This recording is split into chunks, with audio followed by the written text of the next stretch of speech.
ನಮಸ್ಕಾರ, ನಾನು ನಿಮ್ಮ ಸದಾಶಿವ ಆರಾಧ್ಯ. ಕೆಎಸ್ಆರ್ಟಿಸಿ ಬಸ್ಗಳ ಓಡಾಟಕ್ಕೆ ಅಂತ ನಿಯಮಗಳನ್ನು ಅಧಿಕಾರಿಗಳು ರೂಪಿಸಿ ಬಸ್ಗಳು ಇದೇ ರೂಟ್ನಲ್ಲಿ ಇದೇ ರೀತಿಯಲ್ಲಿ ಹೋಗಬೇಕು ಅಂತ ಆದೇಶ ಮಾಡಿದರೆ ಡ್ರೈವರು ಕಂಡಕ್ಟರ್ಗಳು ತಮ್ಮ ಅನುಕೂಲಕ್ಕೆ ತಕ್ಕ ಹಾಗೆ ಬಸ್ಗಳನ್ನು ಓಡಿಸೋ ಮೂಲಕ ಅಧಿಕಾರಿಗಳ ಆದೇಶಕ್ಕೆ ಬೆಲೆ ಇಲ್ಲದಂತೆ ಮಾಡ್ತಿದ್ದಾರೆ. ಜೊತೆಗೆ ಬಸ್ಗಳಿಗಾಗಿ ಕಾಯ್ದು ನಿಂತಿರುವಂತಹ ಜನರಿಗೂ ತೊಂದರೆ ಕೊಡ್ತಿದ್ದಾರೆ.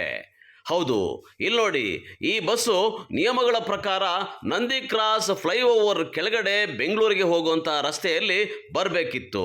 ಆದರೆ ಈ ಬಸ್ಗೆ ಕೊಟ್ಟಿರೋ ಟ್ರಿಪ್ ಶೀಟ್ನಲ್ಲಿ ನಂದಿ ಕ್ರಾಸು ಸ್ಟೇಜ್ ಪಾಯಿಂಟು, ನಿಲುಗಡೆ ಸ್ಥಳ, ಅಲ್ಲಿ ಹೋಗಿ ಜನರನ್ನ ಹತ್ತಿಸ್ಕೊಂಡು ಹೋಗ್ರಪ್ಪ ಅಂದರೆ ಇವರು ವಾಸ್ಕೋಡಿಗಾಮ ಭಾರತಕ್ಕೆ ಹೊಸ ಜಲಮಾರ್ಗ ಕಂಡಿಡಿದ ಹಾಗೆ ಫ್ಲೈಓವರ್ ಮೇಲೆ ಹೊಸ ಮಾರ್ಗ ಹುಡ್ಕೊಂಡು ಹೋಗ್ತಿದ್ರು. ಇದನ್ನು ಕಂಡ ಸದಾಸುದ್ದಿ ವಾಹಿನಿ ಜನರಿಗೆ ಅನುಕೂಲ ಆಗಲಿ ಅಂತ ಈ ಬಸ್ಸನ್ನು ಚೇಸ್ ಮಾಡಿ ತಡೆದು ನಿಲ್ಲಿಸಿ ಹೀಗೆ ಮಾಡಬಹುದಾ ಅಂತ ಪ್ರಶ್ನೆ ಮಾಡಿದ್ದಲ್ಲದೆ ತಮ್ಮ ನಿಯಮಗಳಂತೆ ಕೆಲಸ ಮಾಡಿ ಅಂತ ಚಾಲಕರಿಗೆ ಹಕ್ಕೊತ್ತಾಯವನ್ನು ಮಾಡಿತ್ತು, ಮನವಿಯನ್ನ ಮಾಡಿತ್ತು. ಎಲ್ಲ ಗಾಡಿಗಳು ಫ್ಲೈಓವರ್ ಮೇಲೆ ಬರ್ತಾ ಇದ್ರೆ ಅಲ್ಲಿನ ಹುಡುಗರು ಏನಾಗಬೇಕು? ಅಲ್ಲ, ಹೇಳ್ತೀನಿ ಕೇಳಿ. 1 hour ಲೇಟ್ ಆಗಿದೆ ಇವತ್ತು. ಮೈಸೂರು ಕಂಡು ಬರ್ಬೇಕು. ಸರಿ ಅಣ್ಣ, ಎಲ್ಲ ಗಾಡಿಗಳು ಮೇಲೇನೆ ಹೋಗ್ತಾ ಇವೆ. ಬೆಳಗ್ಗೆ ಅಂದ್ರೆ 4 ಗಾಡಿ ಮೇಲೆ ಹೋದ್ರೆ ಹುಡುಗರು ಕಾಲೇಜಿಗೆ ಯಾವಾಗ ಹೋಗ್ಬೇಕು? ಸರ್ ಅಲ್ವಾ ಸರ್, ಕಾಲೇಜ್ ಹುಡುಗರು ಯಾವಾಗ ಹೋಗ್ಬೇಕು? ಅಲ್ವಾ ಸರ್,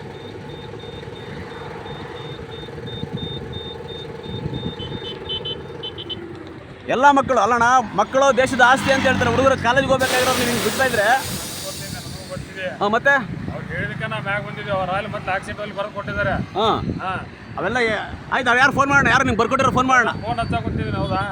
ಮಾಡಿ ಫೋನ್ ಮಾಡೋಣ. ಆಯಿತು, ನಾವು ನೋಡೋಣ. ಸರ ಇಲ್ಲಿ ನಂದಿ ರಸ್ತೆಗೆ ಅವಾಗ ಹೇಳಿ, ಫ್ಲೈಓವರ್ ಮೇಲೆ ಬಂದಿದ್ದೀನಿ ಅಂತೇಳಿ. ಅಲ್ಲಿ ಸರ್ ನಂದಿ ಕ್ರಾಸ್ ದಾಟಿ ತಳಗೆ ಬಂದಿದ್ದೀನಿ ಸರ್. ಇಲ್ಲಿ ಮ್ಯಾಗ ಮುಂದೆ ಬಂದಿದ್ದೆ ನಾನು. ಫ್ಲೈಓವರ್ ಮೇಲೆ ಬಂದಿದ್ದೀನಿ ಅಂತೇಳಿ.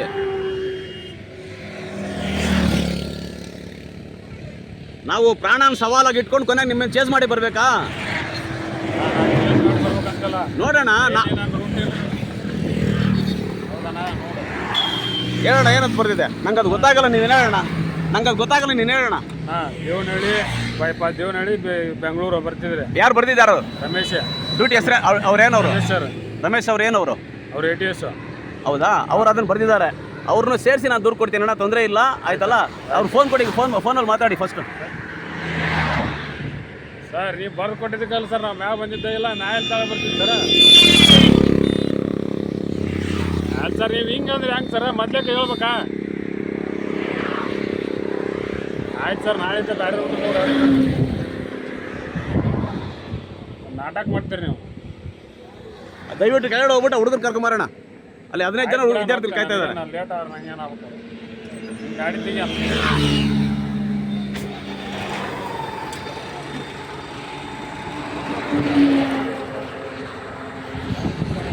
ಗಾಡಿ ನಂಬರ್ ಅಷ್ಟಲ್ಲ, ಗಾಡಿ ರಿವರ್ಸ್ ಹೋಗುತ್ತೀಗ. ಇದು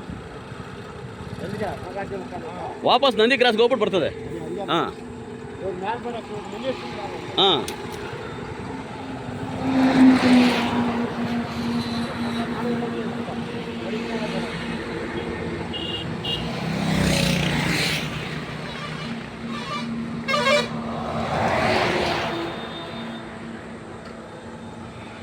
ನೋಡಿ, ನಾಗಾರ್ಜುನ ಫ್ಲೈಓವರ್ ಮೇಲೆ ಬಂದುಬಿಟ್ಟಿದ್ರು ಇವರು.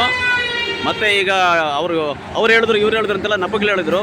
ಆ ಎಲ್ಲ ನೆಪಗಳ ಆಚೆಗೂ ಕೂಡ ವಿದ್ಯಾರ್ಥಿಗಳು ಒಳ್ಳೇದಕ್ಕೋಸ್ಕರ ಅಂಥೇಳಿ ಅಲ್ಲಿ ನಂದಿ ಕ್ರಾಸ್ ಕೆಳಗಡೆ ಮಕ್ಕಳೆಲ್ಲ ಕಾಯ್ತಾ ಇರ್ತಾರೆ. ಸಾಕಷ್ಟು ಜನ ವಿದ್ಯಾರ್ಥಿಗಳು ಕಾಲೇಜಿಗೆ ಹೋಗುವಂಥವ್ರು.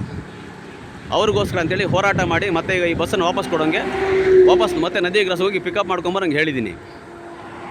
ಅದಕ್ಕೆ ಕೊನೆಗೆ ಅವರು ನಮ್ಮ ಒಂದು ಒತ್ತಾಯಕ್ಕೆ ಮಾಡಿದಂಥ ಡ್ರೈವರು ಕಂಡಕ್ಟರ್ ಅವರು ಈಗ ಬಸ್ಸನ್ನು ವಾಪಸ್ ತೊಗೊಂಡೋಗ್ತಾ ಇದ್ದಾರೆ.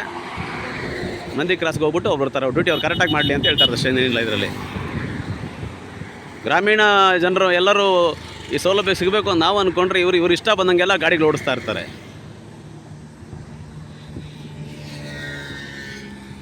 ಎಲ್ಲ ಡ್ರೈವರು ಕಂಡಕ್ಟರ್ಗಳು ಅವ್ರವ್ರು ಇಷ್ಟ ಬಂದಂಗೆ ಅವ್ರು ಗಾಡಿ ಓಡಿಸೋದಾದ್ರೆ ಇನ್ನು ಸಂಸ್ಥೆ ಏನಕ್ಕೆ, ಅಧಿಕಾರಿಗಳೇನಕ್ಕೆ, ನಿಯಮಗಳೇನಕ್ಕೆ?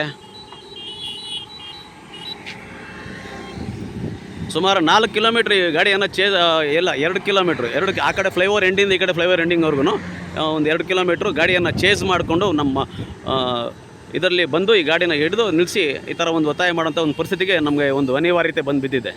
ವಿದ್ಯಾರ್ಥಿಗಳಿಗೆ ಅನುಕೂಲ ಆಗಬೇಕು ಅಂತ ಇಷ್ಟೆಲ್ಲ ಹೋರಾಟವನ್ನು ಮಾಡ್ತಾ ಇರ್ತಕ್ಕಂಥದ್ದು. ನಂದಿ ಕ್ರಾಸ್ ಸುತ್ತಮುತ್ತಲ ಗ್ರಾಮಸ್ಥರು ದಯವಿಟ್ಟು ಇದಕ್ಕೆಲ್ಲದಕ್ಕೂ ಸಹಕಾರ ಕೊಡಬೇಕು ಅಂತೇಳಿ ನಾನು ಮನವಿ ಮಾಡ್ಕೊಳ್ತಾ ಇದ್ದೀನಿ.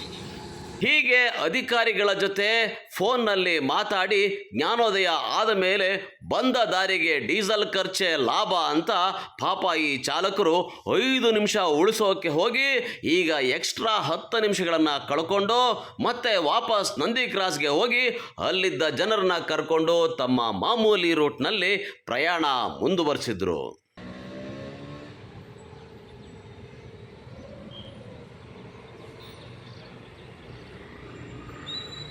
ನೋಡಿ ಬೆಂಗಳೂರು ಬಸ್ ಬಂದಿದೆ, ನೋಡಿ ಬೆಂಗಳೂರು ಬಸ್ ಬಂದಿದೆ, ಬೆಂಗಳೂರು ಬಸ್ ಬಂದಿದೆ ನೋಡೋಣ.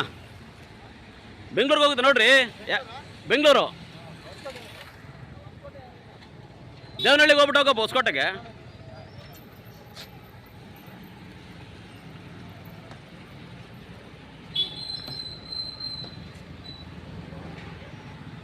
ಒಟ್ನಲ್ಲಿ ವಿದ್ಯಾರ್ಥಿಗಳು ಸಾರ್ವಜನಿಕರು ಯಾರೇ ಆಗಲಿ ತಮಗೆ ಸಿಗಬೇಕಾದ ನ್ಯಾಯೋಚಿತ ಹಕ್ಕುಗಳಿಗಾಗಿ ತಾವೇ ಪ್ರಯತ್ನ ಪಟ್ಟು ಗಟ್ಟಿಯಾಗಿ ಕೇಳದೇ ಇದ್ದರೆ ಬಸ್ಗಳೇ ಅಷ್ಟೇ ಅಲ್ಲ, ಇಡೀ ದೇಶವನ್ನೇ ಅವರವರ ಇಷ್ಟಕ್ಕೆ ತಕ್ಕ ಹಾಗೆ ದುರ್ಬಳಕೆ ಮಾಡ್ಕೊಂಡು ಬಿಡ್ತಾರೆ ಅಷ್ಟೇ. ಸದಾಶಿವ ಆರಾಧ್ಯ, ಸದಾ ಸುದ್ದಿ, ಚಿಕ್ಕಬಳ್ಳಾಪುರ.